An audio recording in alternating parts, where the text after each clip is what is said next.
Hello students, आज के इस वीडियो में हम लोग क्लास 12th केमिस्ट्री का जो चैप्टर नंबर 4 है डी एवं एफ ब्लॉक के तत्व उसको रिवाइज करेंगे। इसमें सबसे पहले हम लोग इलेक्ट्रॉनिक विन्यास देखेंगे। इलेक्ट्रॉनिक विन्यास में भी हम लोग सिर्फ और सिर्फ डी ब्लॉक के तत्वों का इलेक्ट्रॉनिक विन्यास देखेंगे, जिसको हम लोग संक्रमण तत्व भी कहते हैं। अब इसमें कुछ बच्चों को यहाँ पे डाउट भी हो सकता है कि जो डी ब्लॉक के तत्व हैं, क्या सभी के सभी डी ब्लॉक के तत्व जो है संक्रमण तत्व कहलाते हैं? तो ऐसा बिल्कुल नहीं है। सभी के सभी डी ब्लॉक के तत्व जो है संक्रमण तत्व नहीं कहलाते हैं। सिर्फ और सिर्फ वही जो है संक्रमण तत्व कहलाएंगे जिनका इलेक्ट्रॉनिक विन्यास कुछ इस तरीके का होगा, जैसा कि मैं आपको बता रहा हूँ।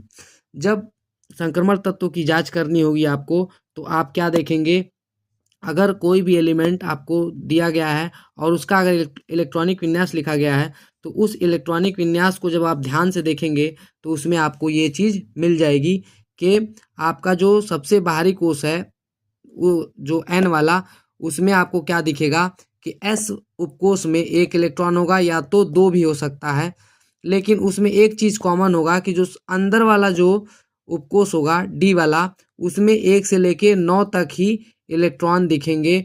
10 इलेक्ट्रॉन पूरा नहीं होगा, उससे कम होगा। बाकी अंदर वाले जितने भी आपके उपकोष होंगे वो सब के सब अच्छे से भरे हुए होंगे। अगर यहाँ पे 10 आ जाता है तो उसमें क्या होता है, वो संक्रमण तत्व की श्रेणी में नहीं रह जाता है, वो वेरिएबल वैलेंसी शो नहीं कर पाता है। जो संक्रमण तत्व होते हैं वो परिवर्ती संयोजकता दिखाने के वजह से संक्रमण तत्व कहलाते हैं, और जो परिवर्ती संयोजकता नहीं दिखा पाते हैं वो जो है डी ब्लॉक के तत्वों में डी ब्लॉक के तत्वों में तो होते हैं, लेकिन संक्रमण तत्वों की लिस्ट में नहीं लिए जाते हैं। अब जो मैं बता रहा हूँ उसको यहाँ पे लिस्ट के थ्रू भी समझ लेते हैं कि लिस्ट क्या बताना चाह रहा है। इसमें जो सबसे बाहरी कोश होगा उसको एन से रिप्रेजेंट किया जाता है, जैसा कि इसमें दिखाया गया है। स्कैंडियम का जो आपको क्या लिख के दिया है, इलेक्ट्रॉनिक विन्यास लिख के दिया गया है। इसमें आप देखेंगे कि सबसे लास्ट में जो है स्कैंडियम का जो इलेक्ट्रॉन है वो किस में जा रहा है, 4s में जा रहा है, और इसमें कितना इलेक्ट्रॉन भरा गया है, लास्ट वाले में 2। जैसा कि मैंने यहाँ पे बताया था, 2 भी हो सकता है और 1 भी हो सकता है।